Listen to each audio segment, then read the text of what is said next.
So hello everyone. चलो आप लोगों को एक बहुत सी इंटरेस्टिंग चीज़ के बारे में बताते हैं, डिस्कस करते हैं। तो ये देखिए हमारे पास एक स्फेरिकल शेप क्या है, स्टार है। ये स्टार कुछ और नहीं सन है। तो हमने सन को यहाँ फिक्स कर दिया और सन के ऊपर देखिए ये डॉट्स है, इसको सोलर ये सन स्पॉट्स भी कह सकते हैं। सन के सरफेस पर सन स्पॉट्स होता है। सो ये सन स्पॉट्स जो ब्लैक डॉट्स हैं ये हैं। देखिए ये जो सन है, रुक जाओ भाई, हाँ ये रुक गया। तो ये सन है और ये एक इलिप्टिकल जो रेड लाइन है वो इलिप्टिकल ऑर्बिट है। तो होता क्या है हमारे सोलर सिस्टम में जो है सन जो है इलिप्टिकल सन एक पॉइंट पे होता है। किसके पॉइंट पे होता है? जब आप मान लीजिए हमारे पास एक कोई प्लैनेट है, ये देखिए प्लैनेट हमने यहाँ रख दिया। ये प्लैनेट क्या कर रहा है, इस इलिप्टिकल ऑर्बिट में रोटेट कर रहा है, ठीक है, एनी प्लैनेट। तो पहले हम लोग इलिप्स को समझते हैं। इलिप्स जो है यहाँ पर हमने ड्रॉ कर रखा है। इसके दो फोकस है, एक फोकस यहाँ है, दूसरे फोकस पर ये हमारा सन है। तो हम लोग जो है यहाँ पर Kepler's laws of planetary motion discuss कर रहे हैं। तो as per the Kepler's hard work ही has given the 3 laws of planetary motion. 3 laws दिए हैं। तो उस लॉ के अनुसार पहला जो लॉ है वो कहता है कि जो कोई भी प्लैनेट सोलर सिस्टम में कोई भी प्लैनेट हो वो सन के चारों तरफ इलिप्टिकल ऑर्बिट में क्या करेगा, मोशन करता है, जिसमें सन जो है इलिप्टिकल ऑर्बिट के एक फोकस पर होगा और जो प्लैनेट है वो इलिप्टिकल ऑर्बिट में मोशन करेगा सन के चारों तरफ, ठीक है। तो आप देख रहे हैं। अब इसमें जो है इलिप्स में आप जानते हैं मेजर एक्सिस होती है, माइनर एक्सिस होती है। जो दोनों फोकस को मिलाकर के जो स्ट्रेट लाइन खींचेंगे पार करते हुए तो वो है मेजर एक्सिस, और इसके परपेंडिकुलर्स हाफ डिवाइड करते हुए जो लाइन खींचेंगे वो है माइनर एक्सिस। तो ये बात समझ में आया, ठीक है। तो हमारा जो केपलर्स का फर्स्ट लॉज है, लॉज ऑफ ऑर्बिट, क्या है, लॉज ऑफ ऑर्बिट। तो ये है कि हमारा कोई भी प्लैनेट होगा सोलर सिस्टम का, वो सन के चारों तरफ इलिप्टिकल ऑर्बिट में ही मोशन करता है। ऐसा नहीं है कि वो सर्कुलर ऑर्बिट में मोशन करता है, ऐसा कतई नहीं है, यही ट्रूथ है, ठीक है। उसका पाथ जो होगा इलिप्टिकल होगा और सन जो है उसके एक फोकस पर होगा इलिप्स के।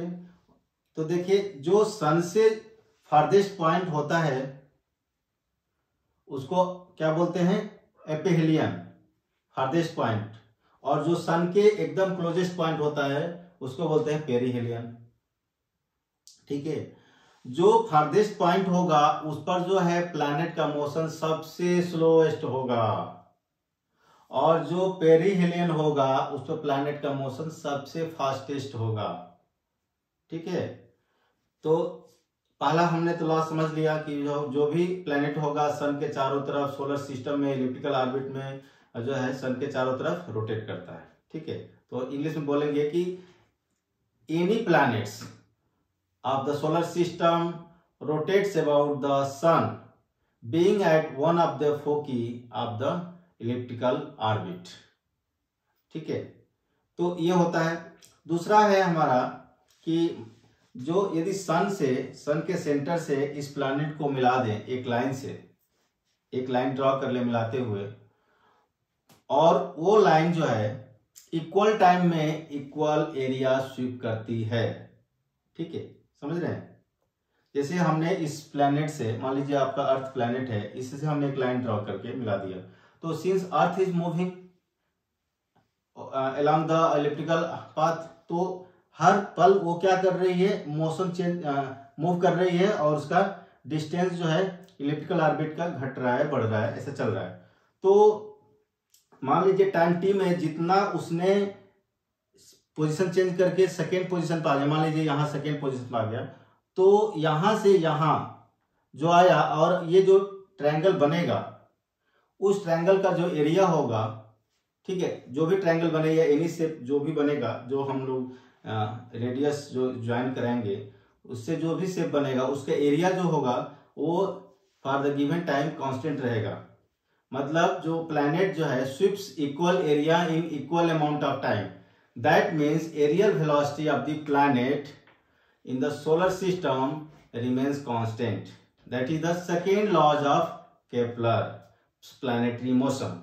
ठीक है, ठीक है, तो इसको बोलते हैं केपलर्स लॉज ऑफ एरिया। ठीक है, सेकेंड लॉ हो गया।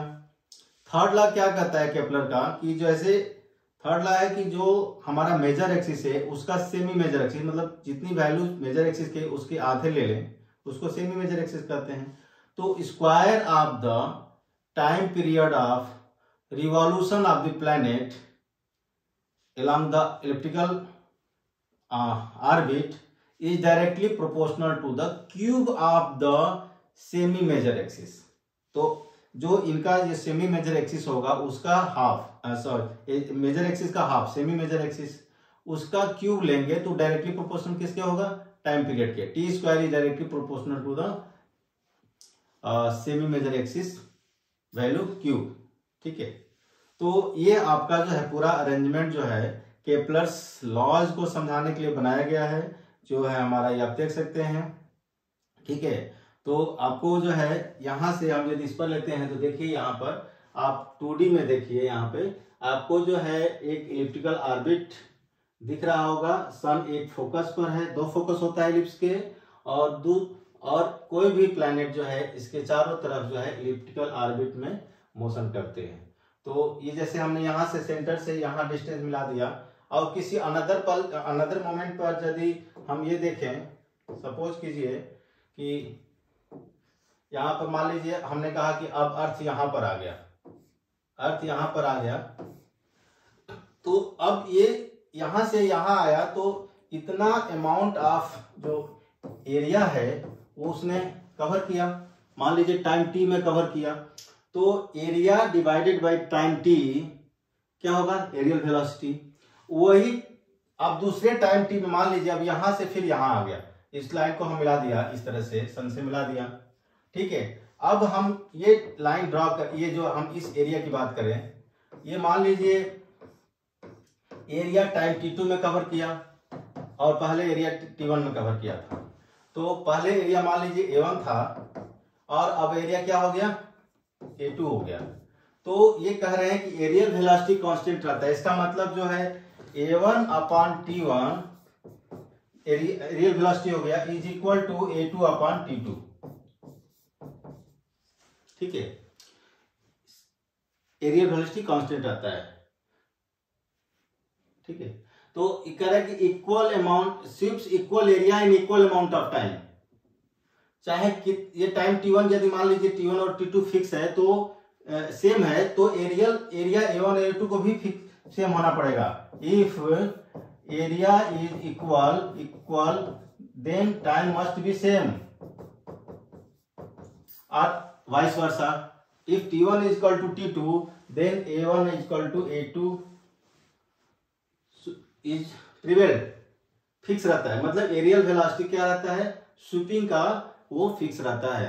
आप ये मत सोचिएगा कि कहीं यहाँ पर हमारा अर्थ आ गई तो भाई जो है यहाँ से यहाँ की डिस्टेंस तो कम है तो कम एरिया कवर करेगा, नहीं, वो क्या करेगा ना, क्योंकि आपको पता है जैसे ही सन के करीब आएगा तो उतने गिवन टाइम में वो ज्यादा ही तेजी के साथ मूव करेगी।